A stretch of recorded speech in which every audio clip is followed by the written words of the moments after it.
சில நல்ல மனிதர்கள் பற்றி நாம் பேசுவதால் நாம் பெருமைப்பட வேண்டும். அப்படி யாரை பற்றிப்பா பேச போகிற அப்படின்னு கேட்பீங்க. நீங்கள் கேட்குறது எனக்கு கேட்கு.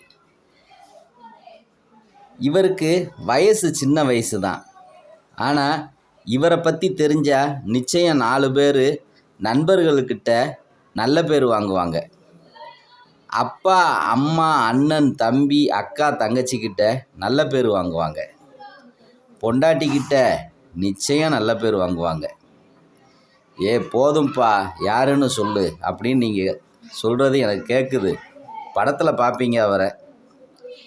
வேறு யார்? நம்ம அண்ணன் கவிஞர் சினேகன் தான். இவரோட நிஜ பெயர் சிவசெல்வம்ங்க. இவருக்கு 6 அண்ணன், ஒரு அக்கா. இவர் தான் கடைசி பையன், கடைக்குட்டி. அப்போ எவ்வளவு செல்லமாக வளர்ந்துருப்பார் அப்படின்னு பார்த்துக்கோங்க. 2000 கவிஞர் வைரமுத்துக்கிட்ட உதவியாளராக சேர்ந்தவர் முதலாக புத்தம் புதிய பூவேங்கிற படத்தில் தான் பாடல் ஆசிரியராக தன் பணியை தொடங்கினார். இன்னைக்கு வரைக்கும் 750 படங்களில் 2500க்கு மேல் பாடல்கள் எழுதி அசத்திக்கிட்டு இருக்காரு நம்ம சினேகன் அண்ணன் அவர்கள். தற்போது நடிகராகவும் நடிக்க ஆரம்பிச்சிட்டாரு. இவர் எழுதி உங்கள் வாய் முணுமுணுத்த பாடல்கள் ஏராளம் இருக்கும். ஒரு சில உங்கள் நினைவுகளுக்காக. அவரவர் வாழ்க்கையில் 1000 அர்த்தங்கள். நிச்சயம் பாடியிருப்பீங்க, இல்லைன்னா காது குளிர கேட்டிருப்பீங்க. இவரோட தமிழ் இன்னிசையாக இருக்குங்க. தோளா தோளா தோள் கொடு கொஞ்சம் சாஞ்சிக்கணும், நட்பை பற்றி நாமும் பேசி தெரிஞ்சுக்கணும். அந்த பாட்டு வருதாங்க. இன்னொன்று அம்மாவை பற்றி, ஆராரிராரோ நான் இங்கு பாட கண்ணே நீ கண்ணுறங்கு, இந்த பாட்டும் வருதான். அதே மாதிரி ஆட்டோகிராஃபில் மலையாளம் கலந்த தமிழ் பாடல், அச்சனுக்கு உத்தரவு இடனும் போல் தோணுது அப்படின்னு வரும் ஆட்டோகிராஃபில்.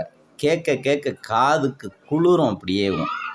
அதே மாதிரி கேப்டன் விஜயகாந்த் அவர்களை அரசியலில் அடையாளம் காட்டின பாட்டு இவர் பாடின பாட்டு தாங்க. தமிழன் தமிழன் இவன் தான் தமிழன் அப்படிங்கிற பாட்டை எழுதி ரொம்ப சிறப்பாக இப்படியே சொல்லிக்கிட்டே போகலாம். அந்த 2500 பாடல்களும் அவ்வளவு அருமையாக இருக்கும். அதே மாதிரி இவர் பிக் பாஸுக்கு போகும்போது தன் மனைவிக்கு எழுதிய கவிதையை பாருங்கள்.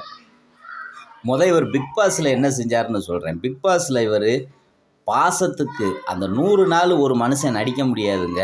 உண்மைக்கே பாசம், நண்பர்களோட பாசம், ஒவ்வொருத்தர்கிட்டையும் இவர் காட்டின பாசம் அவ்வளவு உண்மையாக இருக்கும்.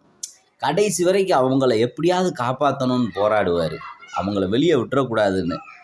அந்த பிக் பாஸ் பார்த்ததால தான் நமக்கு அந்த சினேகனோட உண்மையான சூழ்நிலை, அவரோட மனநிலையெல்லாம் புரிஞ்சுக்கிட முடிஞ்சுது. அந்தளவுக்கு ஒரு நல்ல மனிதர். சரிங்க, பிக் பாஸ்க்குள்ளே போகும்போது தன் மனைவிக்கு இவர் எழுதின கவிதையை பாருங்கள். 8 வருடம் எட்டி நின்றே காதலித்தோம், கிட்ட நெருங்கி ஒட்டி உறவாடி பழகும் இந்த தருணத்தில் சட்டென்று பிரிவது சற்றே வருத்தமாகத்தான் இருக்கின்றது. மழை துளி மண்ணில் விழும்போது, மாலை தென்றல் கூந்தல் தழுவி நகரும் போதும், அதிகாலை பறவை இசைக்கும் போதும், அண்ணாந்து பார் ஆகாய கண்ணாடியில் நீயும் நானும் அருகருகே நின்று பேசிக்கொள்வோம் அப்படிங்கிற கவிதையை பரிசாக தன் மனைவிக்கு கொடுத்துட்டு 100 நாள் உள்ளே போயிட்டாருங்க. போய் வெற்றி அடைஞ்சு வந்தார். இவரோட மனைவி கன்னிகா. இவங்க 2 பேரும் நல்ல ஒரு அன்பான பாசமான ஒரு நல்ல கணவன் மனைவி. இப்போ இவங்களுக்கு 2 குழந்தைகள் பிறந்திருக்குதுங்க. தமிழ்நாடே கண்ணு போட்டுரும் போல். உண்மைக்கே திரு அண்ணன் சினேகன் அவர்கள் சுற்றி போடணும் குழந்தைகளுக்கும் தன் மனைவிக்கும். அவங்க குழந்தைகளுக்கு வச்சுருக்கிற பேரை கேட்டிங்கன்னா ஆச்சரியப்படுவீங்க. அதிலிருந்து அவரோட தமிழ் பற்று, அவர் தமிழை காதலிக்கிறது என்னன்னு நீங்கள் புரிஞ்சுக்கிட முடியும். பொண்ணு காதல் கன்னிகா சினேகன் ஒரு குழந்தை பேர். இன்னொரு குழந்தை பேர் கவிதை கன்னிகா சினேகன். பார்த்தீங்களா? இவர் கவிஞர். தன் குழந்தைகளின் பெயர் அன்பு, காதல்னு வச்சுருக்காரு. இன்னொரு குழந்தைக்கு கவிதைன்னு வச்சுருக்காரு. இதுதாங்க உண்மையான தமிழ் பற்று. இந்த மனுஷனை பற்றி தெரிஞ்சுக்கிட்டா, அவங்க அப்பா பார்த்தீங்கன்னா வயசு ரொம்ப அதிகம், இன்னைக்கு வரைக்கும் அன்பாக கவனிக்கிறாருங்க. அந்த அளவுக்கு அன்பான சிநேகன்.